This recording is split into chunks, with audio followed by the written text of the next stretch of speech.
একটি বছর হলো এরা যেন তাদের দেহের মধ্যে নতুন করে পাখা গজিয়েছে। জোরে বলেন।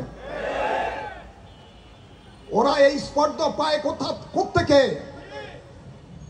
এই দেশ কোন ওয়াহাবি নজদির দেশ নয়, আবুল আলা মওদুদির দেশ নয়, খমিনির দেশ নয়, এর দেশ কোন অন্য কোন মানুষের দেশ নয়। এ দেশ হলো বাবা শাহজালালের দেশ, শাহপরানের দেশ, 360 আউলিয়া কেরামের দেশ। সুতরাং এ দেশের মধ্যে যারা ওলি আল্লাহর বিরোধিতা করে, ওলি আল্লাহর মাজার ভাঙ্গে, ওলি